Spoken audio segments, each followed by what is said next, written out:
Mateus 21. Mateus 21. Versículo 28. Aleluia. Quando a gente cita, irmão, um versículo e um capítulo e um versículo, sabe o que está acontecendo? Está vindo aí o endereço da derrota de Satanás. Mateus 21, versículo 28, a palavra do Senhor diz assim: o que é que vocês acham? É uma pergunta, né? Uma pergunta. O que é que vocês acham? Um homem tinha 2 filhos. Queria uma água, tá, gente? Se alguém puder pegar uma água. Um homem tinha 2 filhos. Chegando-se ao primeiro, ele disse o seguinte: filho, vai hoje trabalhar na minha vinha? E ele respondeu: eu não quero ir não.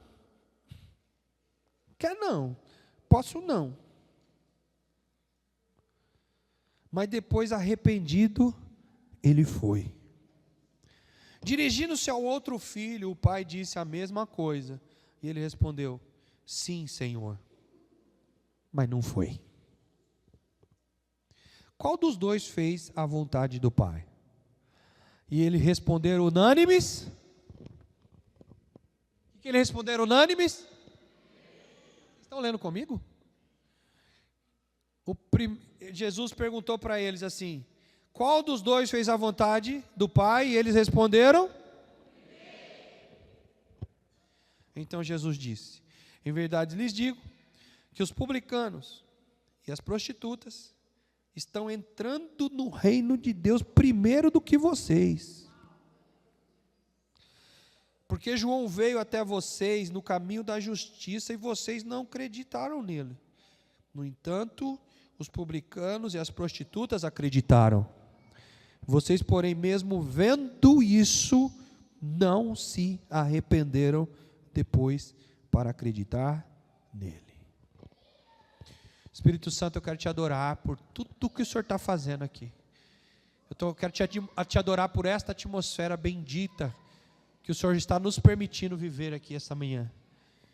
E quero te pedir, Espírito Santo, com muita humildade, continua fazendo a obra no nosso coração. O Senhor tem falado durante todos esses dias a tua palavra e hoje fala de novo. E converte-nos, Pai. Convence-nos. Faz o que tiver que ser feito, mas não permita que o nosso destino seja enganado. Em nome de Jesus, queremos, ó Pai, forjar aqui, Pai, uma fortaleza nos nossos pés. Eu digo nos nossos pés, no sentido de que a gente sempre pise no lugar certo. O Senhor coloque nosso destino de perseverança, para a gente permanecer fiéis, Senhor Jesus, ao que foi nos proposto. Por isso que esta palavra venha, Senhor, ministrar o coração dos teus filhos que estão aqui. Em nome de Jesus. Em nome de Jesus. Amém e amém. Queridos, nós estamos aí 21 dias de jejum, oração, e com o tema vem o teu reino em mim. O reino em mim, né? E nós estamos ministrando isso todas as madrugadas. Às 5 horas da manhã nós estamos juntos todos os dias. Hoje, por iniciativa da mamãe de vocês, ela falou: amor, não é melhor entregar a palavra lá no culto, né? Já vamos estar todo mundo junto. E aí eu falei: amém, né? Estava com vontade de acordar de madrugada hoje, mas eu falei: tudo bem, amém, amor. Mateus 21 e 28, Jesus está aqui mais uma vez, colocando aqui as pessoas dentro de uma parábola. Uma pequena história para contextualizar uma informação que ele quer passar. Ele coloca um pai conversando com 2 filhos. E nesse texto, irmãos, o que me chamou a atenção foi que, começando do final, ou melhor, que da conclusão da mensagem, ele diz o seguinte, ó: em verdade eu vos digo que os publicanos e as prostitutas estão entrando no reino de Deus primeiro. Então, aqui ele está falando da entrada do reino de Deus. Quando eu falo reino de Deus em mim, irmãos, é o reino de Deus entrando em mim, eu entrando no reino, eu me fundindo com o reino. Ele está colocando aqui uma categoria de pessoas que naquela época e até hoje também são, vamos dizer, das mais mal vistas, né, no sentido de pecados e tal. Daqui a pouco eu explico os porquês. Mas onde que eu quero chegar? Quem tem filhos aqui sabe, né? Coincidentemente eu tenho 2, né? E a história aqui também é de 2. Tem gente aí que tem 3, tem gente aí que tem 5, tem gente aí que tem mais de 5, né? Mas o que eu estou querendo dizer é que vocês que têm filhos, vocês sabem que essa história está falando. E os filhos são assim, não são? Um diz, pai, eu não quero ir não. Vai lavar a louça. Nem, não quero. E não vai, e você fica ali implorando, já foi. Não for, eu te pego. E fica enrolando, não vai. Aí tem um outro que fala, tá bom, mas já vou. Não é assim? Não, eu vou. Você vai, vou. Daqui a pouco. Não é? Eu vou, mas eu vou. Se der, eu vou, tomara que não dê. Não, eu vou, tô indo. Aí daqui a pouco, você já foi? Não, eu vou. Mas você não foi não? Você ainda não fez. Também só fica enchendo o saco, também eu não vou fazer mais. Identifica aí, irmãos? Identifica alguma coisa? Então Jesus, ele está aqui fazendo uma parábola de 2 filhos, por quê? Preste atenção. Jesus sempre falava do que era comum aos dias dele. Por isso você vai ver Jesus falando de árvore, Jesus falando de ovelha, de leão, de não sei o quê. Porque ele está usando situações comuns ao dia a dia deles. Então a gente tem que trazer para a nossa realidade o que Jesus estava querendo dizer. Filho é filho em qualquer ambiente. Então, o que ele está falando sobre filhos, a gente entende aqui bem claro o que ele está falando sobre filhos. Agora, ele está falando aqui sobre 2 categorias de pessoas daquela época que eram mal vistas, que eram pessoas no sentido de caráter, de sentido de pecado, pessoas horríveis para a sociedade. Um porque vendia o corpo, e até hoje é feio, horrível vender esse corpo. Porém, a nossa sociedade desevoluiu. Eu inventei essa palavra agora, porque eles inventam o que eles querem, eu vou inventar a minha. Nossa sociedade desevoluiu, em vez de evoluir, desevoluiu. E hoje já estão querendo dar carteira assinada para prostituta. Em alguns lugares já tem, aí do planeta fora. Por quê? A prostituição ficou algo tão comum, que não é mais esquisito você saber que uma pessoa ali vende um corpo, que um homem ou uma mulher, né, vende o seu corpo ali. Não é tão estranho mais, mas já foi muito esquisito isso, já foi muito mal visto, e isso era muito pecado. E detalhe, pecado não mudou, continua sendo muito pecado até hoje, muito pecado. E o publicano? Era alguém mal visto pela sociedade, porque é um cara que trabalhava para o governo, era um cara que roubava os outros. Quem gosta aqui de quem rouba os outros no governo? Até hoje mudou alguma coisa? Então, o publicano era um tipo de político, vamos dizer assim, um tipo de funcionário do governo, que roubava os outros. Cobrava imposto, que às vezes na hora de cobrar o imposto tinha ali, né, um negocinho, um faz-me rir ali por fora, e ele andava com soldados. Se você assistiu The Chosen, quem assistiu aqui, você viu que Mateus era um publicano, e o Mateus andava com quem do lado dele? Quem que estava do lado de Mateus fazendo segurança para ele? Um centurião. O cara era o chefe dos chefes, e ele podia chamar soldados ali para proteger o Mateus. Então o publicano, ele não só roubava e cobrava e roubava, mas ele também tinha a força policial, que também coagia as pessoas, e se o cara fizesse uma besteira ali, ele até espancava, batia, prendia, ele tinha poder de polícia. Exatamente. Ele não necessariamente ele tinha poder de polícia, mas ele tinha poder com aquela polícia que cuidava dele. Então, era uma pessoa muito detestada pelos judeus, os publicanos, porque ele tirava dinheiro. O caso do Mateus. Mateus foi trabalhar para os romanos. Mateus era judeu. Então, e olha que eu estou lendo aqui o Evangelho de Mateus. E o Mateus, ele tirava dinheiro como os outros, né? Ele trabalhava para os romanos. Então, pensa, eu tiro dinheiro do meu povo para enriquecer os romanos. Então, pensa como os publicanos eram odiados. Então, um era odiado porque ele fazia isso que ele fazia, e a outra era rejeitada porque era uma tamanha pecadora e também maldita, né? Tinha uma questão de maldição naquela época, enfim. Então, eram duas pessoas horríveis. E de repente, Jesus falando de filhos, olha a diferença. Eu estou conversando com vocês sobre o quê? Filhos. Eu estou conversando com vocês sobre família. E agora eu estou fazendo um comparativo, tirando do ambiente doméstico e levando você para um ambiente de pecado. São duas coisas, irmão. São dois polos totalmente opostos. Um é conversar sobre um filho que obedece e desobedece. Outra coisa é conversar sobre pecadores nesse grau de pecado tão gigante. E Jesus era assim, tá, irmãos? Jesus, as parábolas dele é tudo gigante. Ele fazia tudo coisa extravagante. Por exemplo, tem que perdoar, 7 vezes? Não, 70 vezes 7. Como é que era outra coisa grande que Jesus falou? Por exemplo, olha, se bater do lado, o que eu faço? Eu mato? Não, vira o outro lado.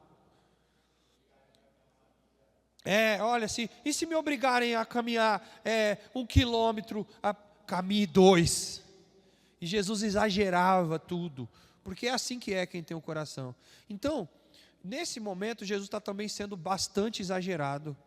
Ele está fazendo aqui uma comparação de quem está dentro de casa com 2 filhos, um obediente e outro desobediente, e levando esse comparativo lá para fora, para o ambiente de pecado, corrupto, detonado e, enfim, maldito. E ele fala, e ele termina dizendo o seguinte: está vendo esse filho aqui, ó, esse que disse não? E ele comparou esse filho que disse, ou melhor, esse filho que disse sim, esse que disse sim e depois voltou atrás. Vou repetir, olha para mim. Esse filho, a gente está falando de quem? De filho. E aqui mais um tapa na cara para quem quer falar que uma vez salvo, salvo para sempre. Porque ele está falando aqui de filho. O cara não era, ele já era filho. E esse filho que já era filho disse sim. Porque os caras que pregam que uma vez salvo, salvo para sempre. Por que eu estou batendo essa tecla, irmão? Porque a pregação da graça barata aí agora, da super graça, da hiper graça, está arrebentando com o pessoal na internet. Dizendo o seguinte, que você pode fazer tudo que você quiser fazer, pior pecado que você cometer, mas ainda assim, você de alguma maneira, Deus te ama tanto que você não vai perder nada. E segundo, eu nem estou lendo a Bíblia inteira, vamos falar só desse texto. Cada vez que eu prego aqui, e eu pego um texto, eu repito para vocês. Porque eu quero ser um cara, eu quero ser um profeta nessa geração que bateu de frente com esse negócio. Por isso que eu abro parênteses e falo. Nem faz parte da minha pregação isso aí. Mas eu quero abrir esse parênteses para deixar claro. Aqui, Jesus estava falando de filhos. Pessoas que receberam, pessoas que estavam já dentro de casa, pessoas que já eram consideradas filhas legítimas. Mas Jesus disse aqui, teve um que disse sim. Mas depois não foi. Ele era filho, sim ou não? Ele era um filho que disse sim, sim ou não? Porque o pessoal que fala que uma vez salvo para sempre, salvo e sempre salvo, eles dizem o seguinte: não, porque se o cara desviou, é porque ele nunca foi. Já ouviu isso, Zé? Se ele desviou, é porque ele nunca foi. Se ele saiu da igreja, porque e ele voltou para o pecado, então ele nunca foi crente, ele nunca recebeu de verdade. Aqui esse cara era filho ou não era? Ele disse sim ou não disse? Mas ele não foi. E ele falou, ele não foi. E Jesus terminou a lição de moral dizendo o seguinte: as prostitutas e os publicanos, que agora ele também pega um dos seus filhos, ele pega um dos seus filhos e bota no balaio, junto com as prostitutas e com os publicanos. Ele coloca esse filho que disse não, presta atenção, o filho que disse não, ele coloca junto com as prostitutas e com os publicanos. Mas ele faz uma coisa que eu vou pegar aqui e vou dizer que é o que faz o reino de Deus vir para dentro de nós. Esse filho que disse não, em primeira instância, ele foi negligente ao seu pai, e por isso ele foi comparado com prostitutas e com publicanos. Mas Jesus falou algo de bom sobre esse filho. Ele disse: assim como as prostitutas e os publicanos, também se tornam filhos por arrependimento. Eles vão chegar primeiro no reino do que esse filho que estava se sentindo aqui, mas disse: pai, eu vou, mas não fez o que Deus mandou fazer. Vocês estão aqui? Então eu vou dizer uma coisa para vocês um pouco pesada. Vocês vão se surpreender nesse período de avivamento que está por vir aí. Que já está chegando já, irmão. Já está acontecendo. Já está acontecendo. Esses dias eu estava em algum desses shorts aí do YouTube, assistindo um cara que eu não sei o nome dele, mas ele ganhou o prêmio do cara mais tatuado do Brasil. Ele ganhou esse prêmio em algum momento aí da história. Todo. Até os olhos, tudo. A boca dele foi transformada numa boca de caveira, tudo. Só que eu assisti esses shorts no YouTube, e o que aconteceu? Os shorts era mostrando ele fazendo laser e tirando tudo. Ele ganhou, tá? Porque é muito caro. Mas o shorts era daquele que mostra rapidinho tirando. E ele já começou a tirar. E depois que o cara mostra a primeira, aí ele vem na tela e fala: eu estou me limpando, porque boa parte dessas tatuagens foi para isso. Com vocês que estão aqui do Veredas Antigas, que estão participando, não terminou ainda, né? Vai ter um pedaço ainda hoje, não vai? Olha o que esse rapaz disse. Partes dessas tatuagens, elas foram produzidas. Escute o que eu estou te falando.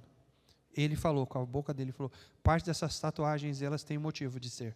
Elas foram produzidas por causa dos abusos que eu sofri, dos abusos sexuais que eu sofri quando eu era pequeno. Cada uma delas tem um significado, e algumas eu já nem sei mais o porquê que eu fiz. E ele foi se escondendo, até que as tatuagens preencheram e cobriram ele, e o ele de verdade estava escondido atrás das tatuagens. Só que aconteceu algo que ele fala no vídeo. Ele aceitou Jesus como Senhor da sua vida. E ele fala com a boca dele, ele fala: agora o meu trabalho vai ser a trabalhar para que os jovens não façam o caminho das tatuagens que eu fiz.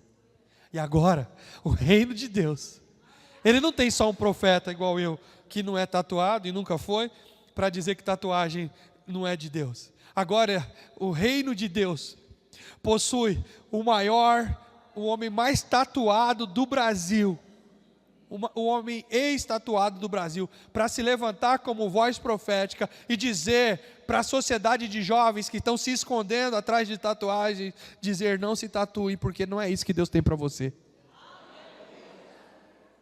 Não se esconda atrás de alguma coisa. E ele se levanta como voz profética. Sabe quem é esse moço para mim? Esse moço para mim era uma prostituta ou um publicano. E que por arrependimento agora, ele está chegando primeiro. O reino de Deus está chegando primeiro para ele, do que para muitos que estão enfinhados, me perdoa dizer essa palavra, enfinhados dentro da igreja. Ouvindo você, ele falou assim: vocês ouviram João Batista e o rejeitaram. Quem era o João Batista? Ele não estava falando do personagem, ele estava falando da unção. Vocês estão aqui, amados? Porque senão essa leitura aqui não faz sentido para você. Ele não está falando de um personagem. João Batista já se foi. João Batista já foi. Então não faz sentido para mim essa pregação. Mas se você pensar que Jesus não está falando do João, o homem, mas ele está falando da unção do João Batista, então agora começa a fazer sentido para mim. Que, por exemplo, nesta igreja local, alguns Joãos Batistas, alguns Joãos Batistas já passaram vários por aqui. Tem um João Batista de plantão aqui todos os domingos.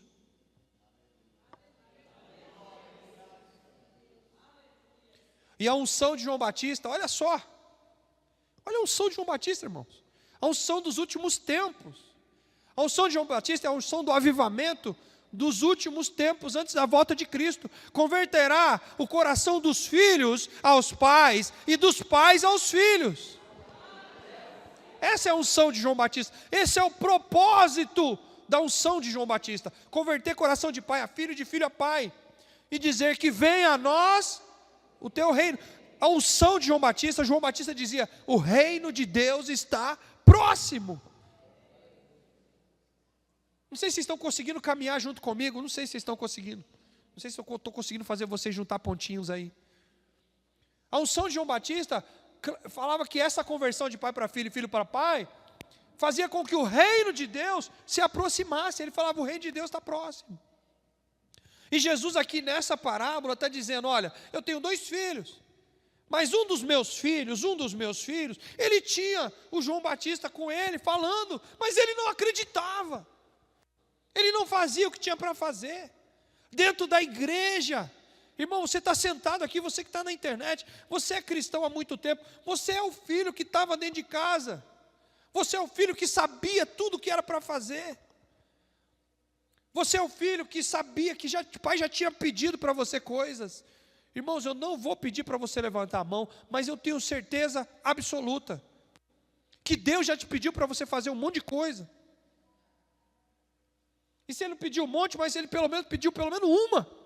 A pergunta que eu quero dizer, que não quer calar é, você respondeu o quê? Ou você está respondendo o quê?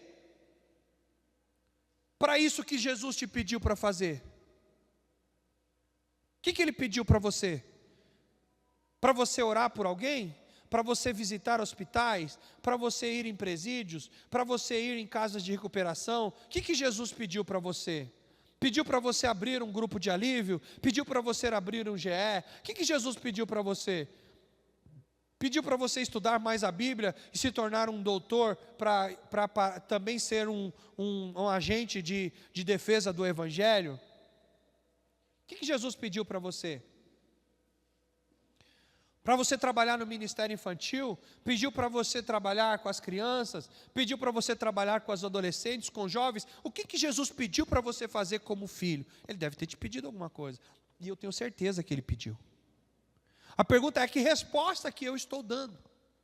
Será que eu sou um daqueles que disse, tá bom, Jesus, eis-me aqui. Eis-me aqui. Como um farol que brilha à noite. Ponte. Usa-me, Senhor. Usa-me.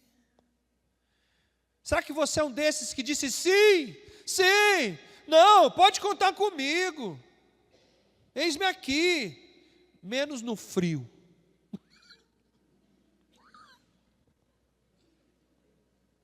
Não, Senhor, eis-me aqui, menos no calor. Senhor, eis-me aqui. Ó, é nós.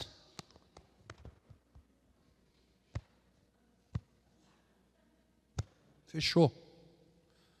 Menos no dia do churrasco da minha família. Menos se eu tiver que deixar meu emprego.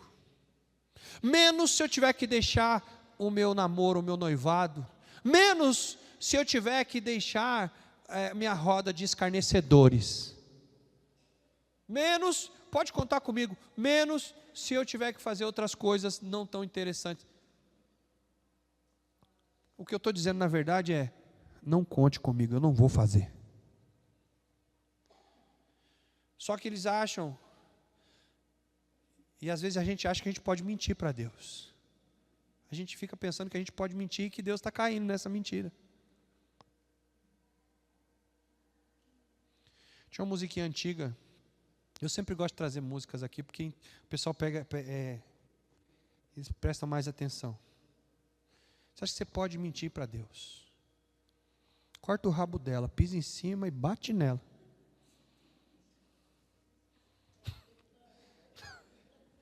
Só os velhos lembram disso daí.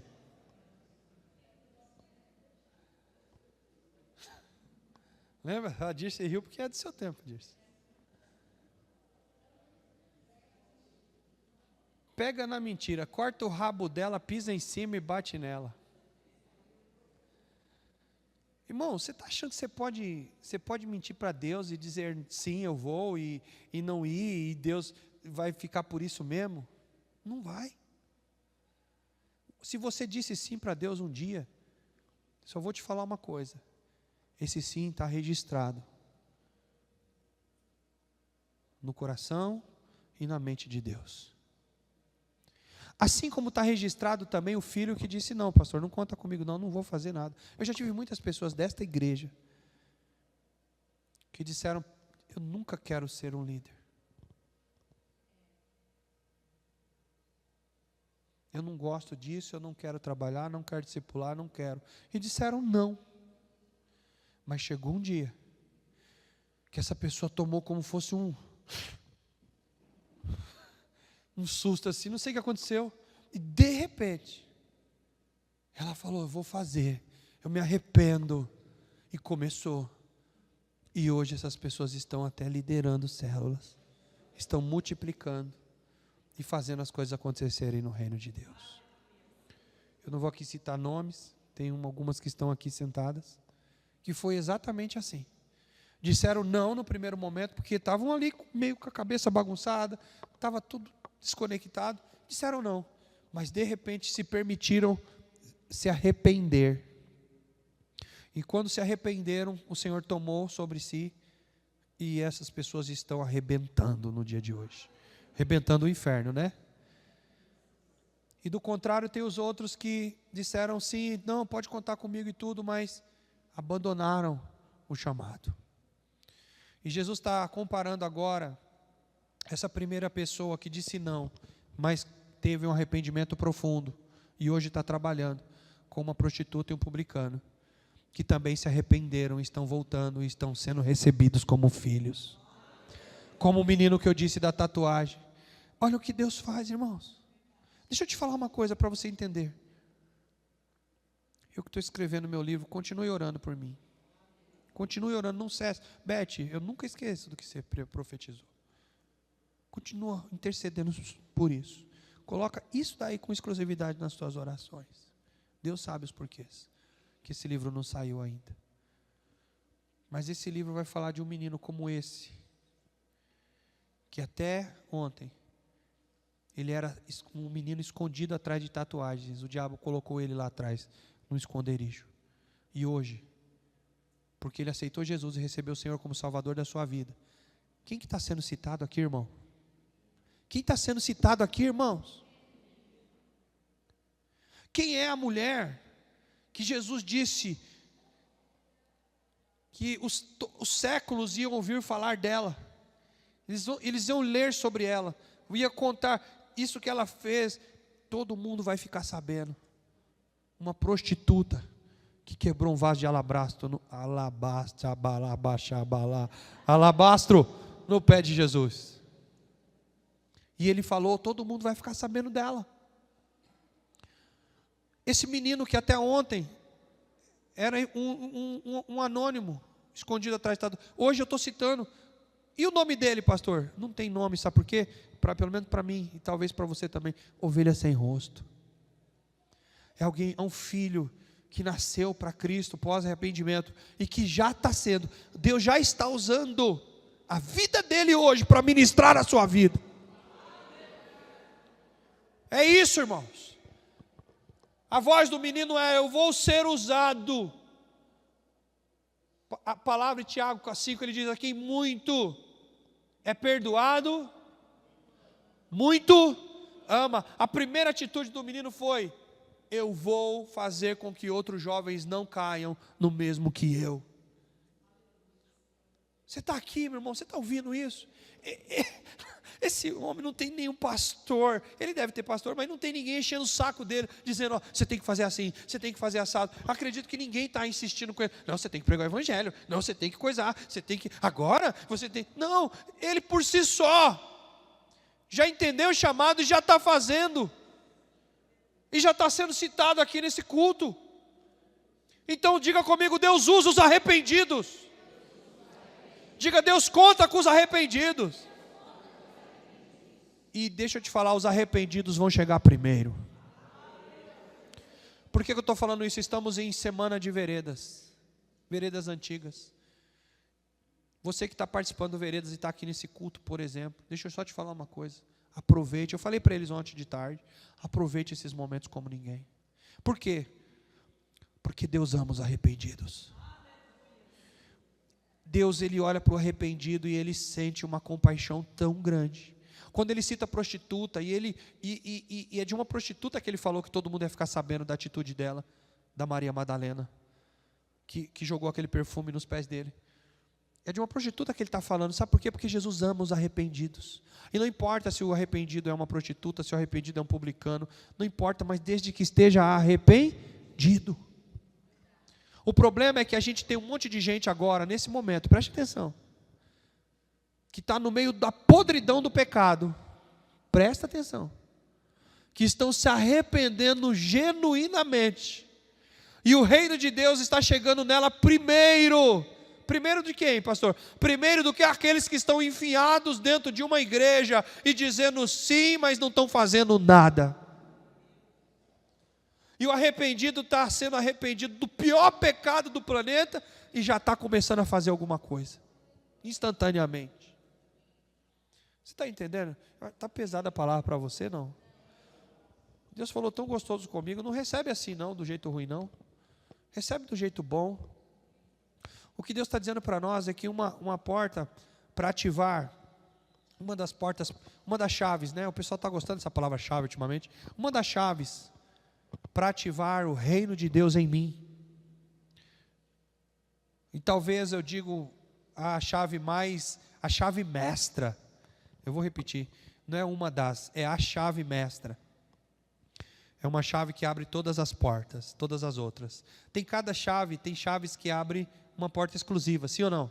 Você abre porta A, uma outra chave porta B, outra chave porta C. Mas a chave mestra, ela abre qualquer porta. E eu posso dizer para você, o arrependimento é a chave mestra, que ela abre portas para a tua vida.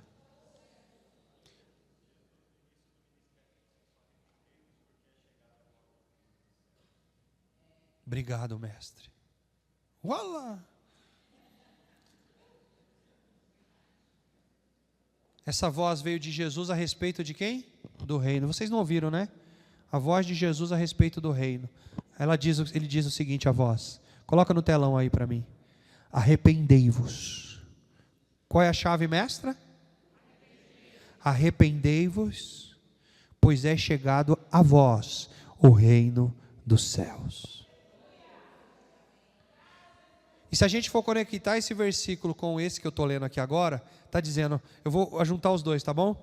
Arrependei-vos, porque é chegado a vós em primeiro lugar o reino dos céus. Eu vou talvez transformar de novo o versículo, juntando os dois juntos, fazendo uma fusão. Arrependei-vos, porque para o arrependido o reino de Deus chega primeiro. Ah não, você não está aqui, você não é crente não. Arrependei-vos, porque para o arrependido o reino de Deus chega primeiro.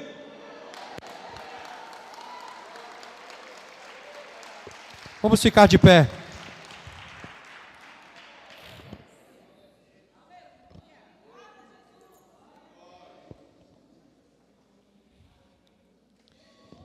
Ria labaxe cantere ramanastre canterelebas. Ai, pastor, mas eu já me arrependi quando aceitei Jesus como Senhor da minha vida. Eu também. A pergunta é, qual foi o arrependimento verdadeiro ou qual foi apenas um remorso por tudo de ruim que você fez? A palavra do Senhor está falando de arrependimento. E arrependimento sabe o quê? Arrependimento é amanhã ou hoje ainda começar a fazer tudo diferente.